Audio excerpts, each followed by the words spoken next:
The Weedsman Podcast. ChristopherMedia.net. The world around us is smart. We think your education should be smart too. With the FlexPath learning format from Capella University, you can set your own deadlines and leverage your experience to move forward at your pace. Visit capella.edu to learn more. Capella University. Don't just learn smarter. Enjoy basketball, soccer, and all your favorite sports like never before at BetMGM. Sign up using bonus code JERSEY, and your first wager is risk-free up to $1,000. Plus, when you register with BetMGM, you'll get instant access to a variety of parlay selection features, live betting options, player props, and daily boosted odds specials. Download the BetMGM app today or go to BetMGM.com and enter bonus code JERSEY and place your first wager risk-free up to $1,000. Now you're winning with the king of sportsbooks. Visit BetMGM.com for terms and conditions. 21 years of age or older to wager. New Jersey only. New customer offer. All promotions are subject to qualification and eligibility requirements. Rewards issued as non-withdrawable free bets or site credit. Free bets expire 7 days from issuance. Gambling problem? Call 1-800-GAMBLER.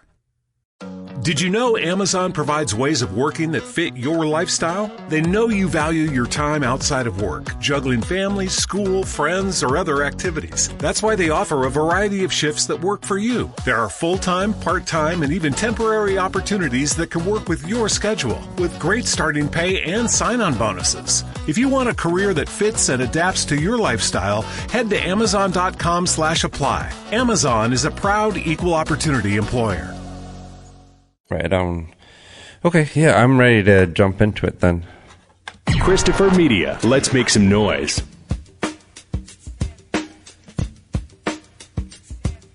From Asthmacore Studios near Detroit, Michigan. Oh, man. It's the Weedsman Podcast. I have no idea what's going on. And now, you have smoked yourself retarded. Here are the Weedsmen. You want to get high? Hey, I'm Chris. I'm Aaron. Hey, has anyone called this year the Deuce Deuce yet? The Deuce Deuce. Welcome to the Deuce Deuce. It's Deuce Deuce all year. Yeah, because it's a 22. That's what they call a 22 ounce of alcohol, of beer, yeah. Really. That's the only thing you get 22 ounces of. Why was it 22 ounces? Right? How do you end up with that? There's probably some History Channel answer of they only had... Is it close to like a British pint or something? Let's see. Or aren't those usually smaller? Like I haven't been... Isn't when you order a pint, it's like actually a smaller than a pint glass? There you go. I typed in... You got some knowledge? Why is it a 22 ounce? And an article says the rise and fall of the 22 ounce bottle. Let's see if our answer is... Are they around anymore? Because I don't... Well, now it's 24 ounce cans, right? Yeah. Isn't that the thing? That's the thing. It's gone the way of the soft pack. The 22. No one seems to know why 22 ounce became a standard size. My research into the origins of the size found very little besides vague references to the format predating Prohibition. There is no metric equivalent to the bomber. It's an awkward 1.27 pints. Not enough to share, but with some big beers, too much to tackle alone. How is it that the bomber gained such a prominent place in the beer world? Well, I know now, right? It was the emergence of compact canning line that was able to be... I don't know. I mean, now the simple answer with the 24-ounce can is it's 2 beers. Right. You know, that's an easy answer. But there's no answer. Like, the monks only had 22-ounce goblets.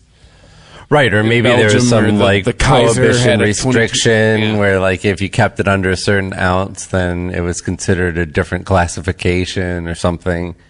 Nothing like that, though. Some asshole just picked 22 ounces one day, and we went with it. Yeah. And why not? We liked it. Well, you know why? Because it's like, you don't want a 40, because, you don't want to... People think you're an alcoholic. Oh, but you know that one beer isn't going to be enough. Dude, I mean, back in the day, I used to refer to a 40 as a good start. Yeah. That's what gets you lubed up. You have a 40, all right, let's go. No, because Have I ever told you my 4-beer theory? Okay. Well, it's really like a 4-drink. It's a 4-drink theory. Just after 4, you have a decision to make. Yeah. Because at 4, like, everyone will all agree, at 4 drinks, you're feeling good. But not so good. But in this equation, does a 40 count as 1? No. A 40 to me is 3 and like 3.5 beers. Okay. Yes. Yeah. But yeah, like at 4 drinks, you can't not drive your car. You know, you're not accidentally getting anybody pregnant or, committing sexual assault. You're not debilitatingly drunk. You're not going to hear any stories the next day of like, oh, boy, what you did. Unless maybe it's like 4 Everclears. But. Well, these days, I mean, especially in public, 3 drinks is my limit. I'm not a huge drinker anyway. I went to New York and drank 3 very expensive Negronis over the weekend. Ooh. Yeah. At a very posh Swedish-style bar, I believe it was. It was lots of wood. Lots of very natural. Dark wood? Yeah. Lots of dark wood. But yeah, just after... It was called Torst. You're just making a decision at 4. At 4, it's either time to... We're calling it we're cutting it off, or and we continue, or we soldier on. And I don't know, to me it's worked out pretty well. I always cut it off at that point. These days. Maybe, like I said, maybe adjust it to your body weight. You're lighter than me. Maybe for you it's the 3-drink theory. So yeah, but I'm much like I very rarely drink. So you set it up. You did go to New York. I saw your Facebook post. Baby's first subway ride? I wanted to ask you, was it followed by baby's first mugging or baby's first stabbing? No. But, I didn't encounter any crime while I was in New York. No one tried to push you out in front, because that's the big thing right now. Did you, right? Pushing people out in the subway? Well, yeah, it happened last week. I didn't even think about that one. Did it? Some crazy homeless person pushed some woman out in front of the subway. I know it happens too, and like that's one of those things where if I was thinking about it, or if I had read one of those stories at the right time, I'd be totally paranoid. But it didn't even pop into my head, because that is like that would be a total fear. Like I think one of my greatest fears for some reason is being assaulted while peeing at a urinal. Well, that's like a man at his most vulnerable, one of his most vulnerable. Right, times. And it would be so easy just to walk up behind somebody, smack their head into the wall, knock them out, and then their dingus is hanging out in public, and they're peeing all over themselves, and then they rob you, and then they bump you. I love how robbing, they mutilate you. I love how being robbed is further down the list for you. Yeah, hopefully they just rob you, not of your innocence. So how was New York? New York was great. Like I said, it was my first time, and I took the opportunity to. So the reason for going was a friend of mine is he's a resident DJ at this longtime club in New York called The Bunker, and they were having their 19th anniversary party on Saturday.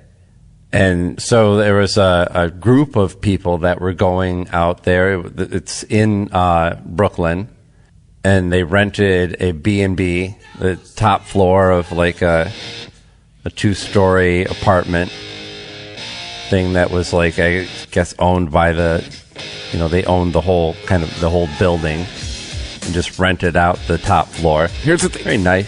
I'm not trying to like big time you. But do you know what section of Brooklyn you were in?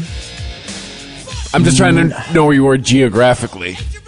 No, so I want to say I was on the more on the north side of Brooklyn. I know, like, it wasn't too. On Saturday we took a trip to Manhattan, and they gave me a little bit of a tour, and it wasn't too much. It was a little bit of a subway ride. So you went to all the movie and TV stuff on Saturday.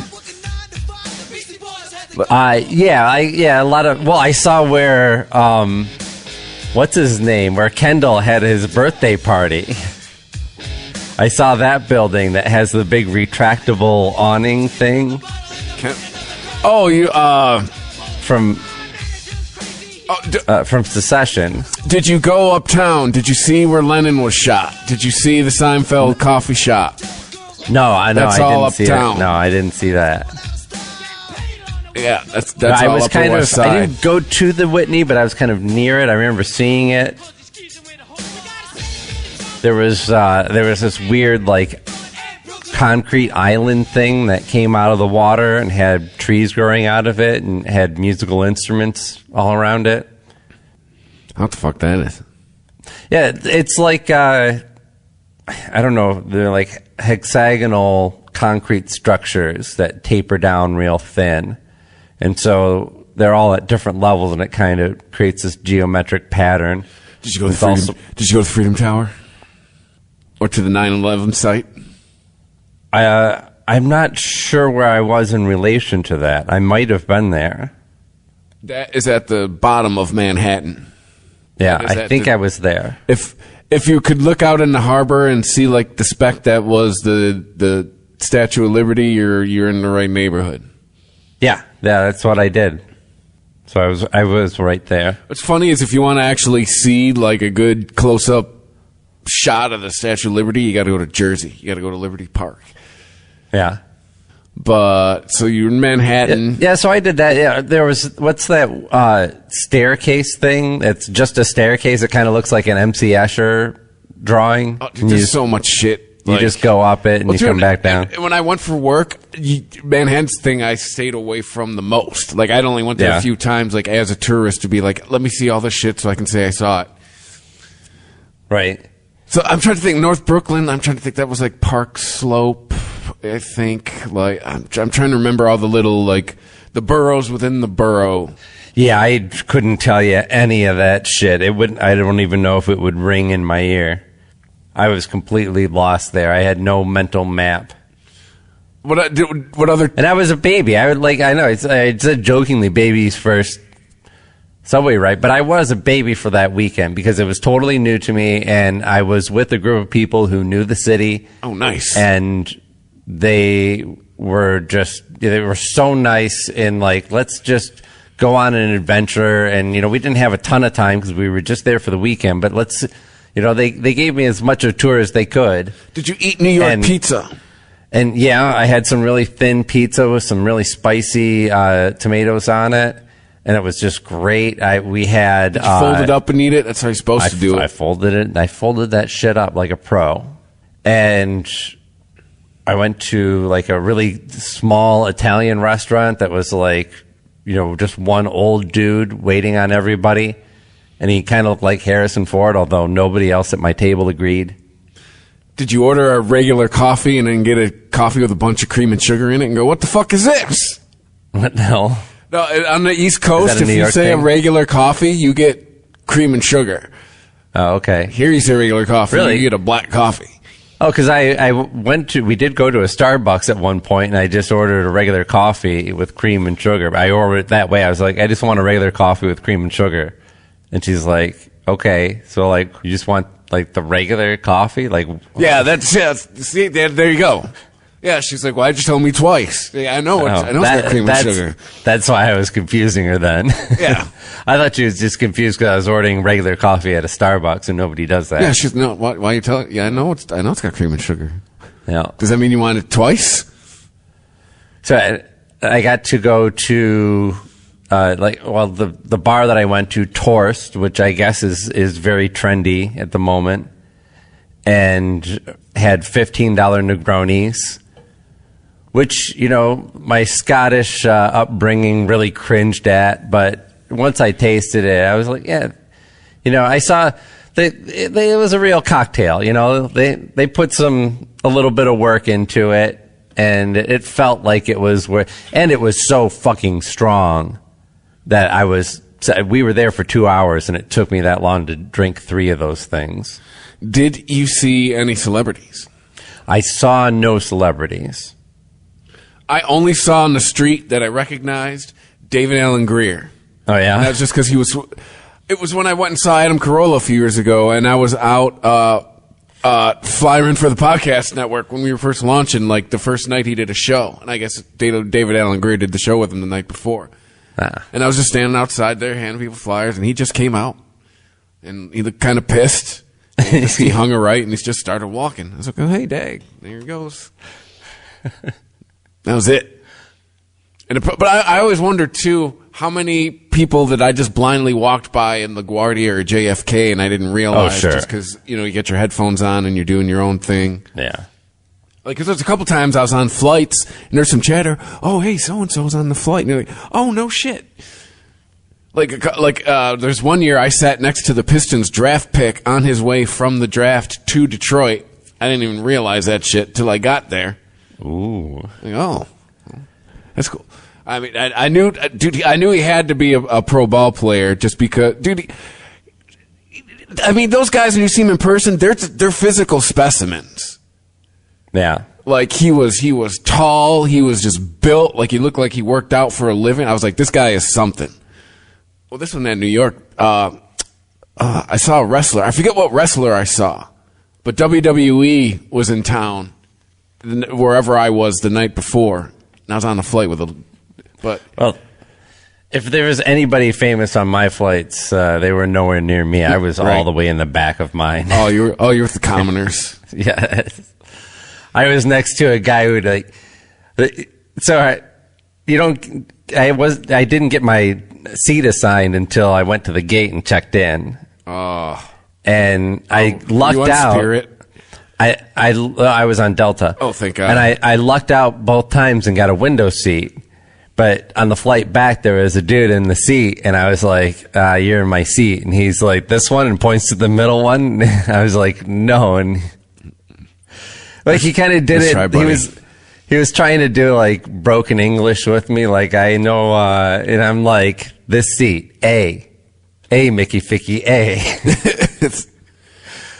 And he got up, and then he like hogged as much of the middle seat as he could. Like, I figured like middle seat get both armrests, yes, right? That is the unwritten rule. If you're on the window, you get the wall. The middle seat gets both armrests, and if you're on the aisle, you get the that armrest. You got that wall. I lean on that wall, man. Like, I'm willing to give you as much space as possible. Yes. But he was like really pushing it. I on me, always wanted a window seat, and it wasn't like, oh, I want to look out the window. No, I wanted the wall. I wanted something to lean on. But I'm also a good window seater because I don't close the window, no matter what, and I don't block it. Sometimes if I really want to get a picture or something, or I want to check something out, I'll stick my head in it. But I let everybody, get a chance at the window. Well, see, I was always on like super early flights, so I always kept it closed because a lot of times people are sleeping. Oh man. Well, no, if people are sleeping, they don't want the sun blasting in their face. Oh, well, yeah, okay. But for night flights, you got to leave it open, I think. Like, the whole way back, the bitch in front of me had her window closed the whole time. She opened it once so she could see Detroit. I'm like, really? That's what you want to see? Yeah, I can see my house from here. Yeah. I've done that a bunch of times. I just want to see if I can see that. Oh, hey, there's 75. That's 94. Oh, and try to follow it. Oh, hey, it looks like that's crash it. Yeah. So the club was cool. It was, I had heard a lot about bunker parties. And what is it? Is that just what a rave is now? Are you in a bunker?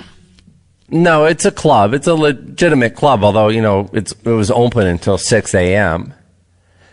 And they have it set up. There's a main room, and then there's a smaller room. It's called the good room and the bad room. And I always just thought, oh, that's kind of clever. Like, what, the bad artists get to, play in the smaller room? No. Once I was there, I figured out why they call it the bad room. Does it involve ladies? No. Uh-oh. Not in the least. Oh, boy. No, it was... I went to check out what was going on with the DJs in the bad room, and it was completely, literally packed with all dudes, all with their shirts off. Some of them with their, hands down each other's pants. So was the gay room and the straight room? It was No, because there was plenty of gay out in the main room, but it was just, you're expected to be good in the main room, and you can be bad in the bad room. I see what's going on.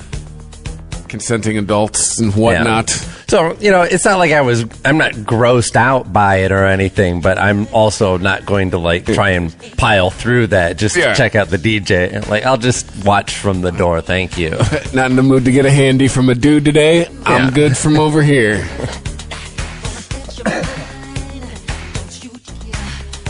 So the club was great. I mean, it was just a great vibe. It definitely reminded me of parties back in the day in Detroit.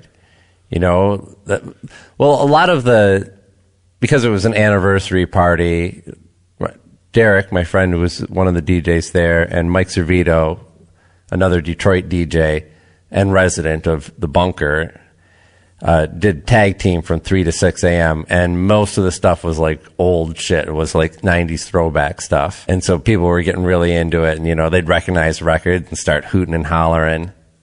And it was just a great feeling to be out there dancing. And there was one song that Derek had played that I immediately recognized. I just started shouting, and the whole crowd just started shouting with me.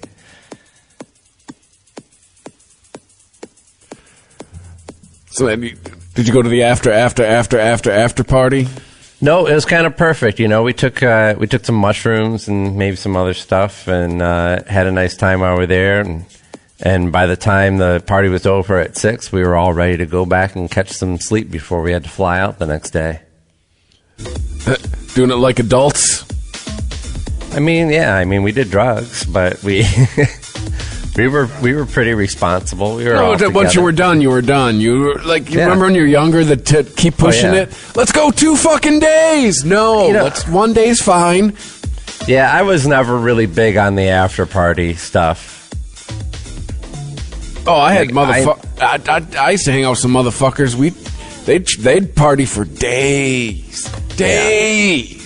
I'd go home, come back, and the party'd still be going on. Guys, I left 2 days ago. We're still partying.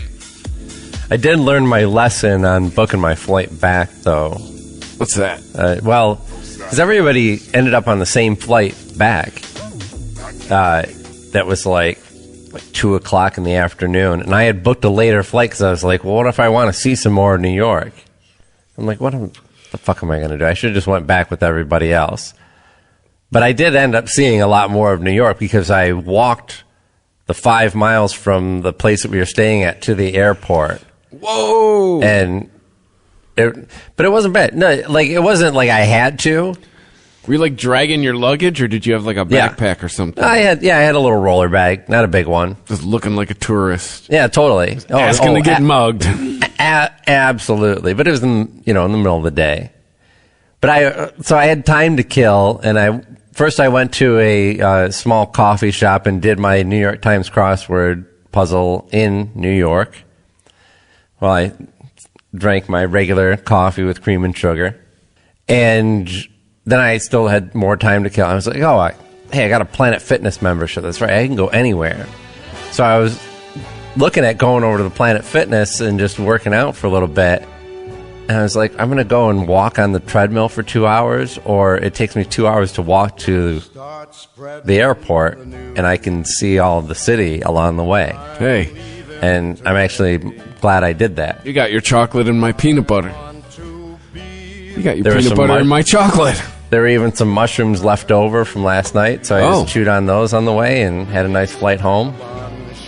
Did you buy music from a street vendor or food from a street vendor? No. I bought a $30 hamburger at the airport. Definitely wasn't worth it. But the trip was worth it. Everything was worth it. I mean, I spent more money than I wanted to.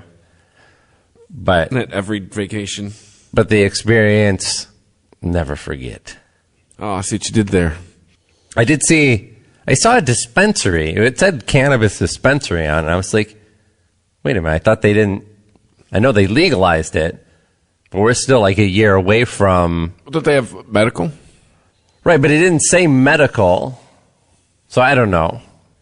I mean, maybe they just have different laws of how they can advertise it. But it said it was, in big words, CBD and kratom, and then in small underneath it said cannabis dispensary. There is this shop on 13 in Gratiot that says it's a vape shop. And every time I go in there, it's smelling like weed, and it looks like they're selling weed. Like, I don't know if they're saying, oh, yeah, no, it's fake. But it really smells like weed up in there. And it really looks like they got weed on display. Maybe they have some, like, vape that smells like weed. No, and I they mean, use that to cover it up. They got, like, flour in jars on display. What? How can they? I mean, that's at 13 in Gratiot? I mean, that's not in the hood.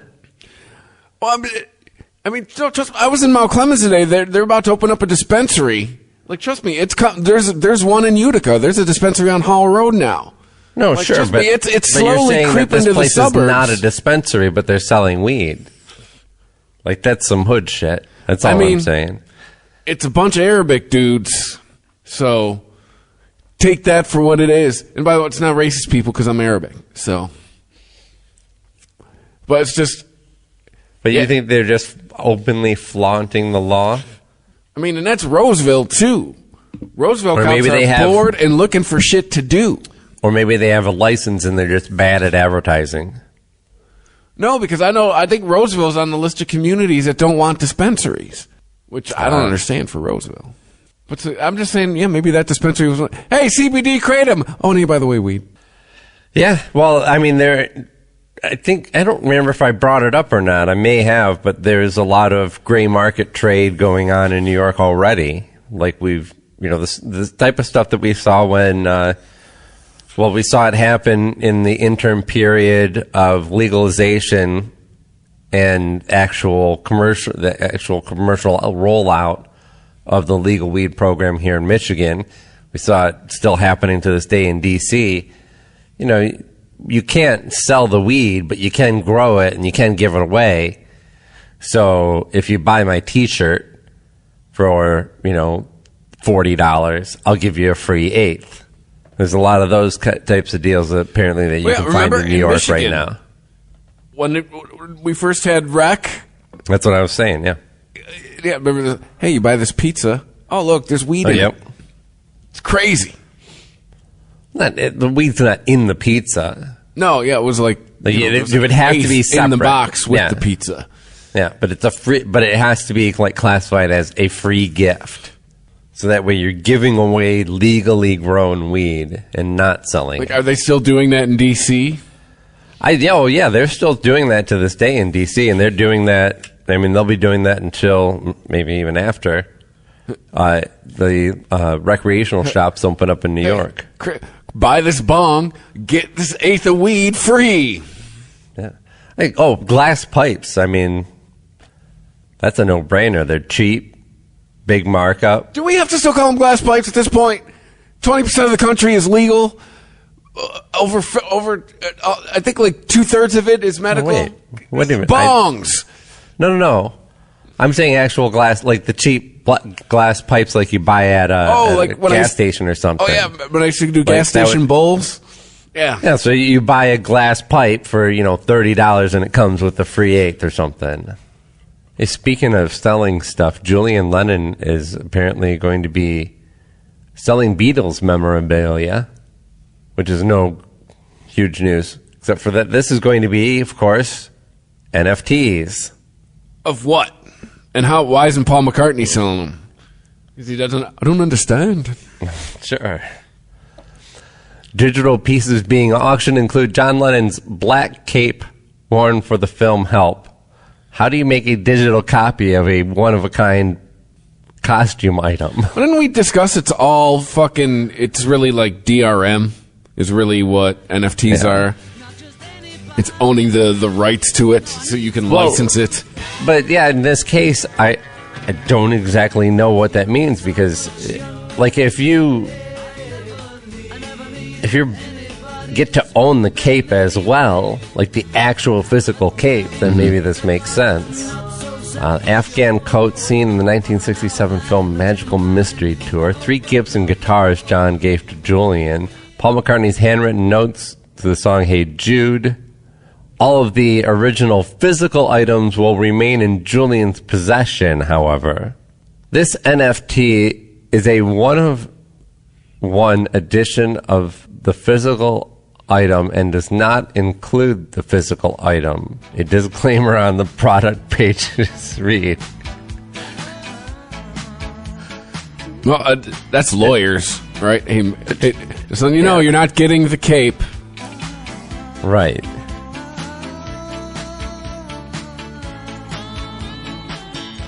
I've been collecting these personal items for about 30 years, and I was getting a bit fed up with them being locked away in a vault where I had to keep them because I didn't want them to get damaged. Well, but what... So you took them out of the vault so that somebody could take a picture of it? Or what? I mean, I don't even know. Like, what's the NFT going to be then?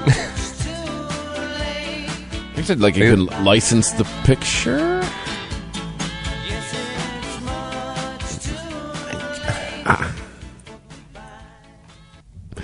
I mean, hey, man, I'd say with people right now, make your money on NFTs while you can. It's Beatles and NFT. Somebody's going to buy it. Somebody's already bought it, I'm sure. Some boomer out there right now. I don't know. Shelling out a good portion of their retirement for these things. But isn't that a sign of a strong economy, though? When there's a lot of bullshit for sale? Things like this, things like cameos. You know what I'm saying?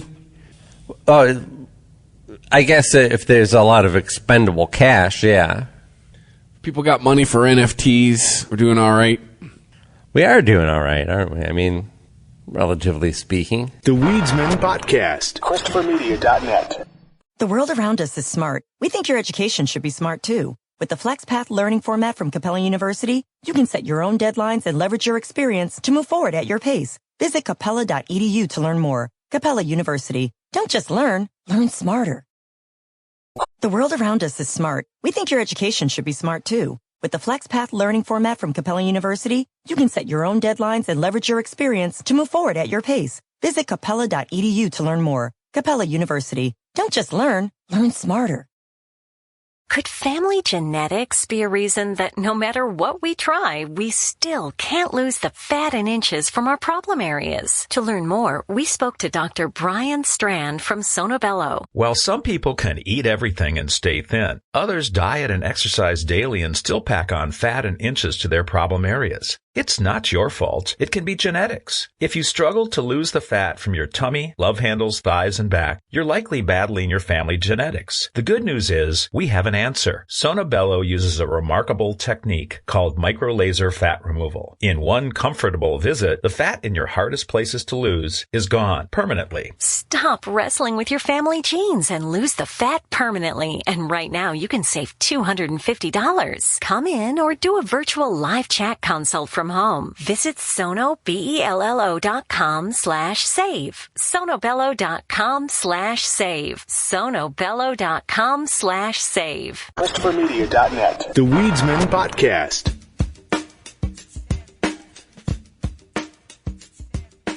Have you heard about the show that John Krasinski is doing called If? No. It was a Janet Jackson song called If. Oh, yeah. I think, well... She had metal boobs in the video.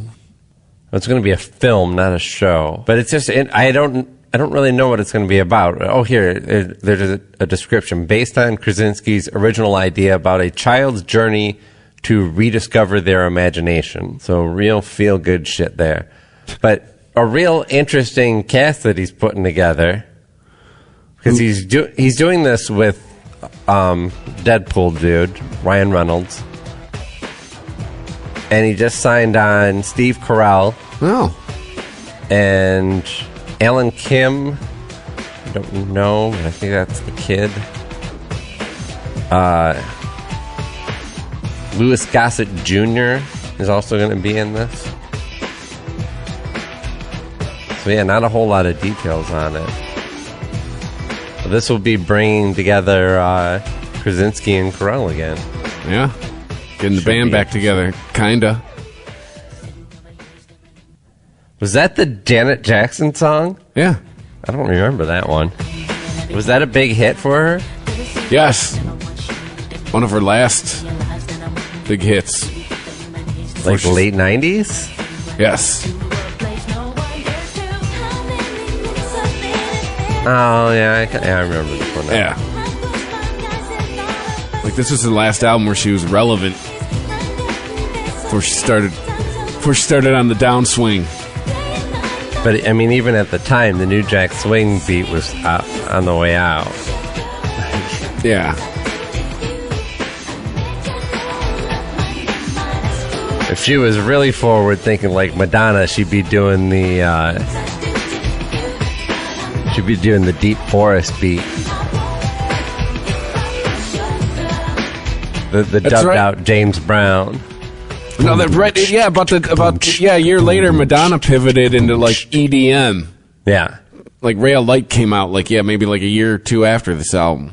Mm-hmm. Yeah, Janet should have followed R&B.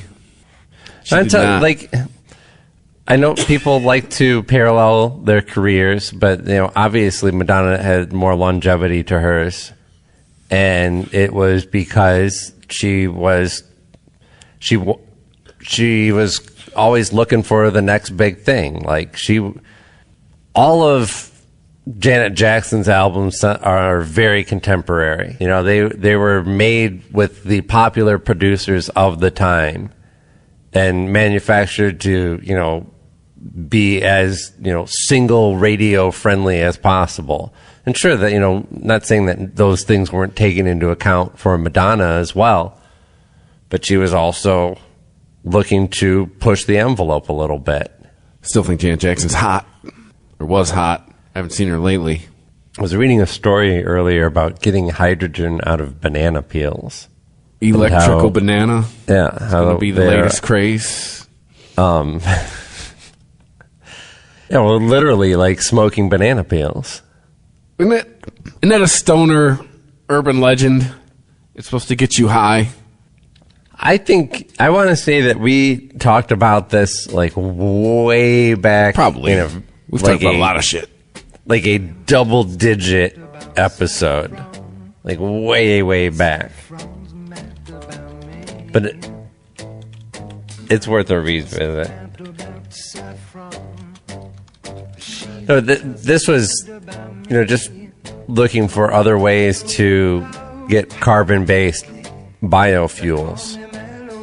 And there's certainly we go through a lot of bananas. We all saw the end of Back to the Future. He was throwing banana peels into the DeLorean for energy. Exactly. So it was probably doing the exact same thing. It's called Mr. Fusion. It's generating a powerful flash light shot, which the biomass absorbs and which instantly triggers a photothermal biomass conversion into syngas and biochar. I don't know what any of that means. Right. What the fuck you just said? Let's see. Here's an article from June of last year. So here's an updated take on smoking banana peels. This is from the Daily. Smoking banana peels to get high was briefly a thing, but it didn't work. The rumor, spread by the underground press in 1967, probably led to many disappointed hippies. So yeah, it was bullshit. Now I gotta still buy weed and not bananas. God damn it. Bunch of assholes kicking around a hacky sack with some banana peels on a hot plate. The Great Banana Hoax of 1967. Publishers of the underground papers printed a recipe for smoking banana peels. Involved freezing the peels, blending them into a pulp, baking the residue at 200 degrees. Boy, they're really going a long way for this joke. Okay, boomer. They're really putting them through the paces. And then smoking it in a cigarette or pipe. This supposedly produced an experience similar to that of smoking marijuana. Was it hard to get in 1967? Because that seems like a lot of work. Yeah. Oh, and there's an ad here. It's an old ad. It says, trip on a banana peel. Mellow Yellow is here. Send $5 for your psychedelic turn-on bag. To Mellow Yellow, 2077 Hayes Street, San Francisco, California. And there's a picture of what looks to be Tarzan with a monkey on his shoulder and an ape yelling at him, and he's petting a lion.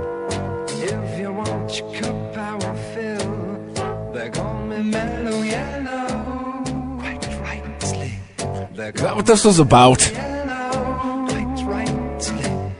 They call me Mellow Yellow. I don't know. I don't think so, because what's the publishing date on that song? Stand by.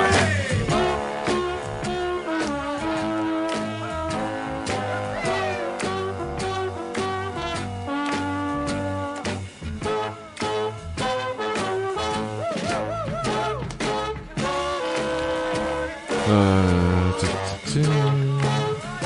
1967. Could be. Or it could be that it was just coincidental. And that they just latched onto that. But then he's got this line. Electrical banana. A sudden craze.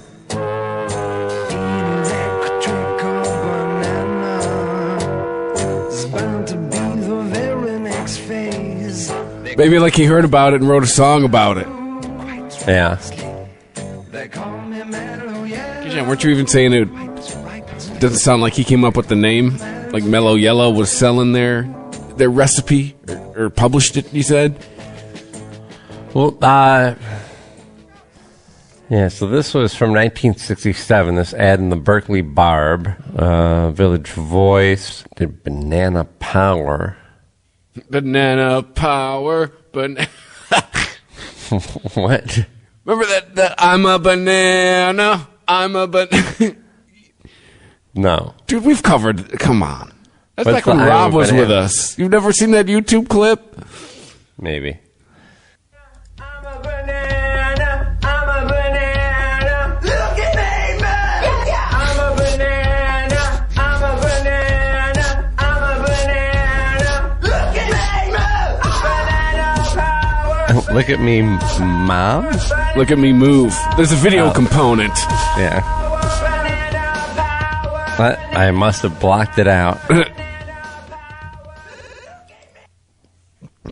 think Tosh.0 made that guy big.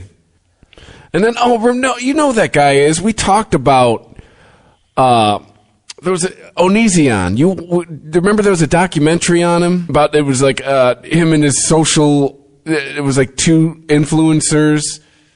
And she was trying to say she was like his prisoner. She was like in a fucked up relationship. Oh, yeah, that's coming back to me. Yeah, that's that guy. All right. Oh, that guy. You know, I remember we both kind of came to the conclusion of like, well, they're both was the whole thing real since she's an influencer as well? Who could know? Yeah. It was early fake news. Yeah. So New Jersey is going to, that's going to be the next state to open up next month. Bridge and tunnel crowd getting their weed first. What do you think of that, New York? A lot of money's going to be going over that border. Yeah, absolutely. I took so I took shit with me to New York. Like You flew? When I flew. Yeah. With weed? Well, I didn't take any plant material. But you flew with cartridges? Yep.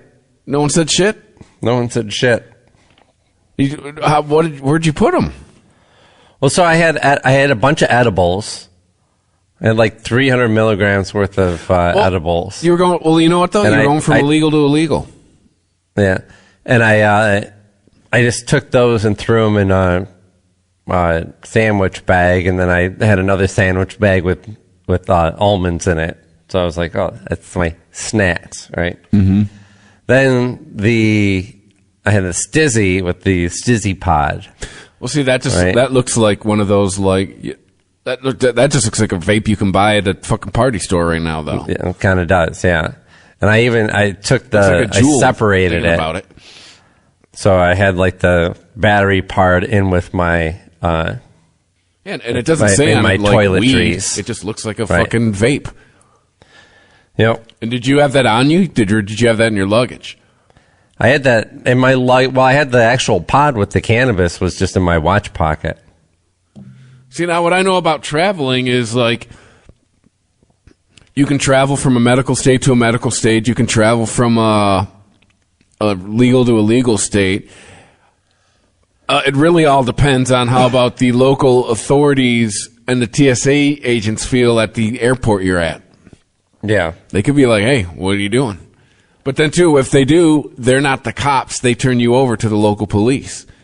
Right. The local police could be like, well, so you're going from Michigan to New York? What the fuck are you wasting my time for? This guy's don't want to be fucked with. Yeah. Like, it's going to, you'll miss your flight and all that. But, yeah, when I got to my location, one of the people that I flew out there with, I told them what I did to get my shit out there, and they're like, you didn't even have to do that. Like, it's not a big deal. You can just fly with the shit. They don't care. See, all the traveling I did remember I was going to Washington, I was going to Oregon. Yep. I was going to California. I was going to Nevada, whatever, how the fuck you're supposed to say it. I never tested that. I was like, man, I'm not trying to fucking get arrested at the airport. Now, there was weed in me. I would always those states, I would definitely be cranking, too, flying out of here, I'd be cranking down a 100 milligram edible before I'd get on the plane. My ex dropped me off. She's like, you reek of weed. You're going to get fucked with. No, we're not. Like I had smoked a fat joint. At this point, yeah. It's been legal for 4 years here. It's been medical for fucking 14. Wow. It's kind of cool when you say that out loud. They're probably used to people smelling like weed at the airport at this point. Yeah. Like this guy just smoked a joint before he flew. It's better than going and getting hammered and spending $30 on 2 drinks, mixing it with your fucking Valiums and ending up on the internet. Yeah. They have to land the plane because they can't control you. Oh, man, I've gotten so hammered on planes, though. But that's the thing is, you can get super hammered. You just got to be cool. It's like anywhere else. Dude, be cool. Dude, maintain. Like, I have broken, I think the most I ever got was 8. And that was on like a 4-hour flight. Yeah. And trust me, they're counting, they're keeping an eye on you. As long as you're behaving, they don't give a fuck. As long as I'm not sloppy and as long as I'm not tripping over my seatmate trying to go to the bathroom. Yeah, and people can get out of hand on edibles, too. Oh, trust me, there was a few times I learned on a flight only 100. Because there was one time I took 150. The first half hour of my flight, I'm like, too high. Like, I had like the sweats. I had like the vents pointing at me. I was like, oh man. But I think I'm going to get a shit ton of edibles and see where my limit is because I haven't found it yet. There's no limit to the amount of edibles that I can eat. I think it's at 200 or 400 you start seeing shit. I would imagine, yeah. I know Rich has tested that and has seen shit. Hey, it sounds like there actually might be something to this cannabis preventing COVID infection. Yeah, that came out a few weeks ago, and everyone's came like, back. Well, I'm like, we talked about this like a year plus ago, didn't we? I don't know if it was that long ago, but yeah, we were people. I mean, the story came out early on, and people kind of ignored it, and then I don't know why it suddenly. Oh, because it could apparently help against Omicron, and since everyone's getting Omicron, now all of a sudden everyone gives a fuck.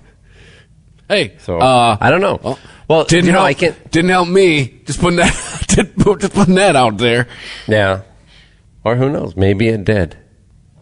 I do know that my friend who I went to see on Saturday in New York, who was coming from Miami the day before, where he played, tested positive. So I got a test today just to see. I have no symptoms. Yeah? But, I mean, nobody was wearing a mask in that place. Oh, yeah. Oh, dude, yeah. You in a club? Yeah. In the bad room? No. Nobody was wearing a cloth mask. Maybe a leather mask or right. a horse mask of some sort. Maybe there are masks in the bad room. Mask. Yeah, there might be some latex masks in the bad room. It might be. Does a ball gag count? Does that help? Bringing out the gimp. Gimp sleeping. Gimp's got COVID. Right. There's the New York Times had a story about how cataract surgery may reduce people's chances of developing dementia. So I just used the transitive property and said, well, if cannabis prevents cataracts from forming, then cannabis would also help reduce dementia. Sure. Why not? Why not? It's medicine, right? Nudge, nudge, wink, wink. I think there's something to it. The idea that, if you see everything clearly, that you're going to be more engaged, and that if your vision starts going and you don't do anything about it, I would imagine that your mental facilities would start going too, because you're not as engaged with the world around you. I still want to get my hands on some of that THCO. Here you go. You want to test your limit? Get some of that shit. The super weed? That's shit we talked about last week. Yeah. There were some arrests made at a Los Angeles dispensary. For what? It looks like they're going to have to end up shutting down their place. Let's see. The warrant was served, town of Apple Valley. Search warrant was authorized after receiving information from code enforcement officers about suspected illegal marijuana dispensary. Oh, so they didn't even have a license for this? What, they just got a storefront? Just thought they were going legit? Yeah, they've got product. Like, they have what looks like actual edibles, packaged stuff. No, it's cool, guys. Don't worry. We're just going to sell weed. I got a lease. Permits? Nah, don't worry about that shit. During the time, authorities said they recovered 10 pounds of processed marijuana, THC cartridges, marijuana edibles, $1,200 in cash, 2 9mm magazines, and a ghost gun. What's a ghost gun? Like a proton pack? Right. Let's see. What's a ghost gun? Like a gun that had the numbers filed off? I know what a ghost kitchen is. Is it one of those 3D printed guns? No, it's a privately made firearm is a term for a homemade firearm that lacks commercial serial numbers. Hmm. So it's a ghost gun is a term for a privately made firearm. Okay. Yeah, so it could be 3D printed. So it's a homemade gun somebody made. I don't know how you make it at home unless it's 3D printed. I mean, that just sounds safe saying it out loud. Hey, I made a gun. Unless your last name is Smith or Wesson. Not sure how I feel about that. Well, this is interesting. The town that they chose to open their dispensary in prohibits all commercial cannabis activity. So how dumb do you have to be? Right? Like, it's not going to be immediately obvious. It's like opening a distillery during Prohibition. Right. Like, open it in a place where it's legal, and then maybe you'll get away with it for long enough, and then at some point somebody would come in and go, hey, by the way, do you have a license?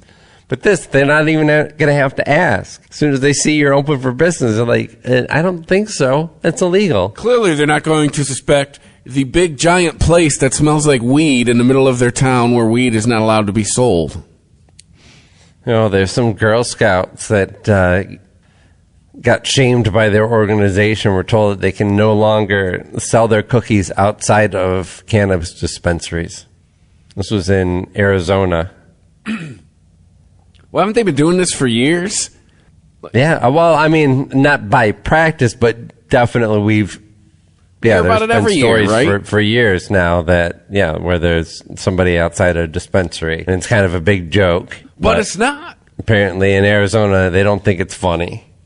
I would do that shit. Our policy is that girls cannot sell in or in front of any establishment that they themselves cannot patronize or enter. No, they got an adult with them? So does this mean they could sell outside of a bar before 9 p.m.? Yeah, it's interesting. I wonder if they I don't know. It's not about the rules. It's about the image, right? That's ultimately what I would say. No, they couldn't do it in front of a bar. We don't want you selling cookies to stoners. Okay, fine. A lot of these things are in strip malls now then, right? Go ask the business next to them. Hey, no, we're just standing out in front of the nail salon selling cookies to the stoners going in and out of the dispensary. They could probably just cut out the middleman and they could sell the cookies directly to the dispensary, and then the dispensary could sell them at a markup. There you fucking go. Capitalism. Directly out of the dispensary. Right, but hey, here you go. You could mark them up. Double the price. We don't give a fuck. Just pay us what we want for them. I'm taking an eighth of Do-si-dos, and I'll take a box of Do-si-dos. Damn right. Me get a quarter of Girl Scout cookies, and I'll take some Girl Scout cookies. Like, if they were offering that shit right at the dispensary, you'd probably drop $8 for those cookies. Convenience factor.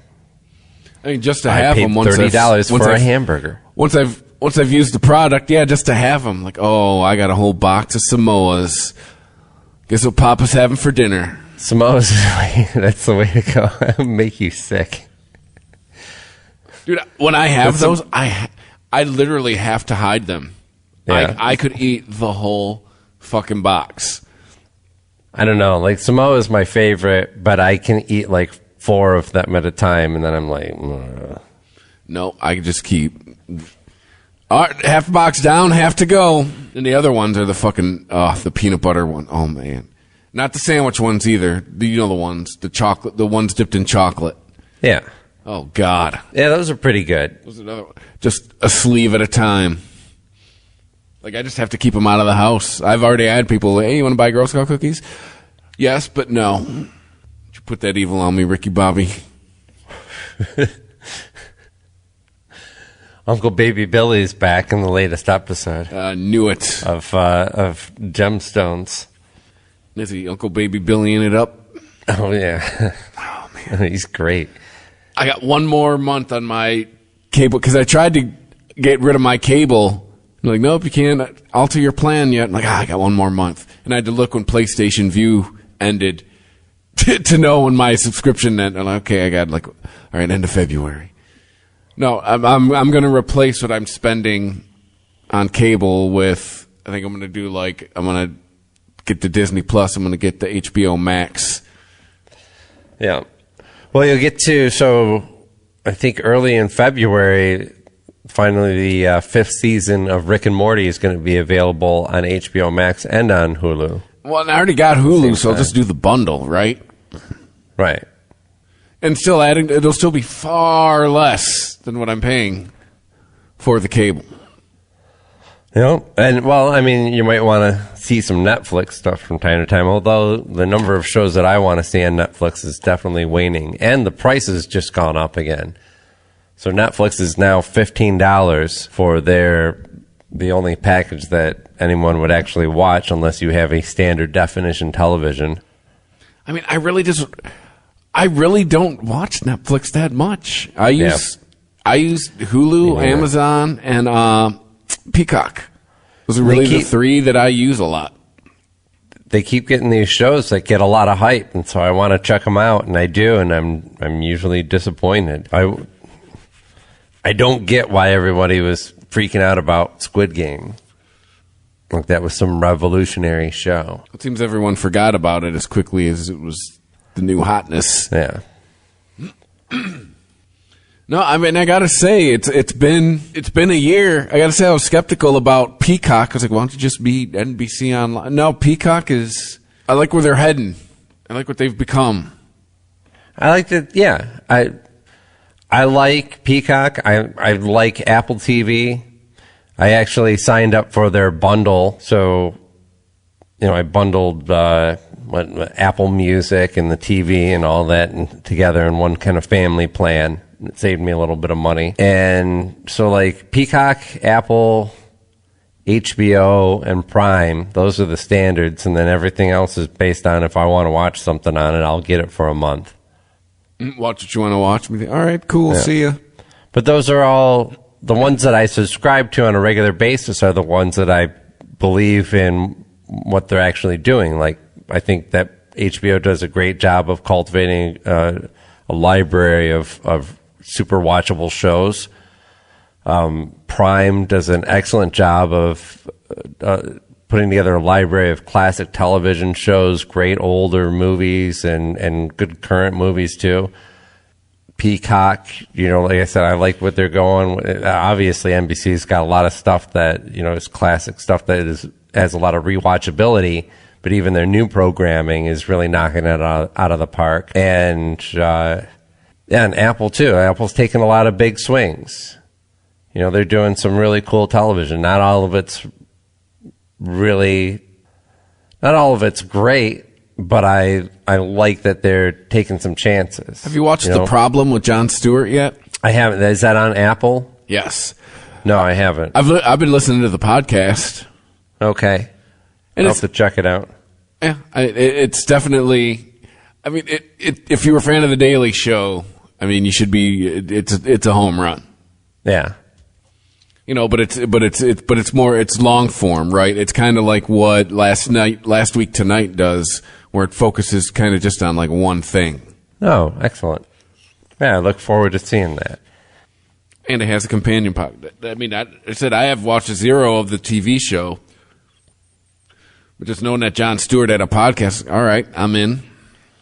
Yeah, Netflix and Hulu, they're just not doing that. They're not, I don't know, See, for me, for Hulu, it's like kind of like what you said with Amazon.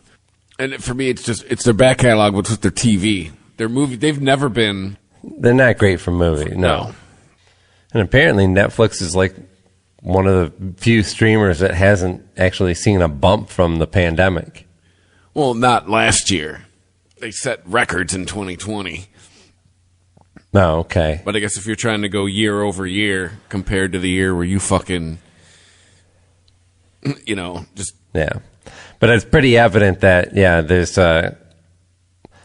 there's a limit to how big the Americans see that pie, and there's other streamers taking a bigger bite out of it. Well, that's kind of what they were saying, because the other day they said that, the big thing the other day was their stock took a huge hit because they didn't hit their subscriber growth. And they kind of just came out and said, like, kind of what we've all been saying for a while. There's kind of too many streaming services. We're taking a little bit of a hit. Yep. Well, yeah. And we have no direction. We don't understand what makes the hit shows that are hits, what makes them hits. We're running on pure luck. They've been running on the idea that they can just throw everything at the wall and 10% of it's going to stick really hard and the rest of it is just going to build up the image of a really deep catalog. I mean, come on, we all know the answer about Tiger King. We all got locked in the house at the same time. Yeah. No, that was just... That was preparation meeting opportunity. If we had other people to talk to, then we would have realized that show was really stupid and not really worth watching, and it was all making us dumber. Well, because everything they've tried to come out with afterwards really hasn't... Like Tiger King 2 came out like months ago. Oh, did it? Yeah, nobody watched it. Nobody. Who gives a fuck? Who wants to see that? Those people got their 15 minutes. Carol Baskin got to be on Dancing with the Stars. Well, there's still the fictionalized, the dramatization that they're going to do. I bet you people will watch that. I'll check it out because it's got a great cast. Yeah. And that's more how you should watch a story like that. Instead of in a format that presents it as like a legitimate, I don't know. Isn't Nick Cage going to be Joe Exotic? No, it's the guy who was Hedwig in The Angry Inch. Oh, that's right. Jonathan Taylor Thomas? Or is that the kid from Home Improvement? Home Improvement. All right. Well, Follow us on our social media. We are on Twitter at Wiesman420. Find us on Facebook. Like us there, please, and thank you. Hit up ChristopherMedia.net. Hit the PayPal banner and the Amazon button if you'd like to help us out. Every little bit counts. We got someone that gives us like $1.50 a month. Hey, man, that's cool. The fact that you want to give us anything a month is purely awesome. So if you'd like to help us out, please do that. And wherever you listen to us, rate us, review us. 5 stars. Hey, if you want to drop a 1 star, hey, we know we're not perfect. We know there's areas of opportunity, but just wherever you rate us and review us, just it lets people know how to find us. So we would appreciate the help there, please, and thank you. Other than that, stay high. Stay high.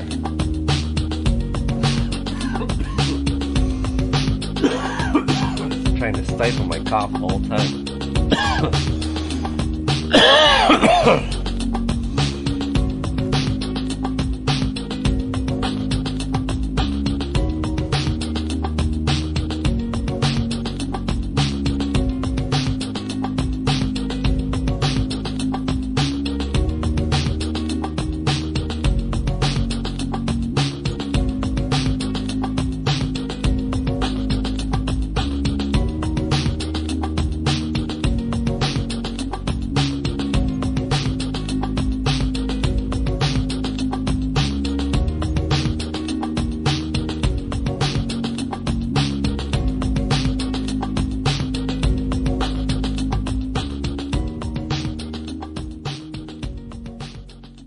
Enjoy basketball, soccer, and all your favorite sports like never before at BetMGM. Sign up using bonus code JERSEY, and your first wager is risk-free up to $1,000. Plus, when you register with BetMGM, you'll get instant access to a variety of parlay selection features, live betting options, player props, and daily boosted odds specials. Download the BetMGM app today or go to BetMGM.com and enter bonus code JERSEY and place your first wager risk-free up to $1,000. Now you're winning with the king of sportsbooks. Visit BetMGM.com for terms and conditions. 21 years of age or older to wager. New Jersey only. New customer offer. All promotions are subject to qualification and eligibility requirements. Rewards issued as non-withdrawable free bets or site credit. Free bets expire 7 days from issuance. Gambling problem? Call 1-800-GAMBLER. The Weedsman Podcast. ChristopherMedia.net.